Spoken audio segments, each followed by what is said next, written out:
This morning, access to medical marijuana has been expanded for people who live in Georgia. Governor Kemp signed Senate Bill 220, meaning more people battling chronic pain will be able to use marijuana to treat themselves. The bill also adds new qualifying conditions, such as lupus, to the law and allows people with a medical cannabis card to legally inhale the drug using a vape.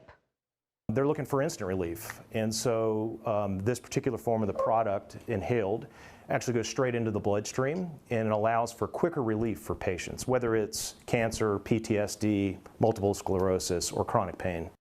Critics of the bill tell Atlanta News First that they're worried about how much product is now accessible to patients. The new law goes into effect July 1st.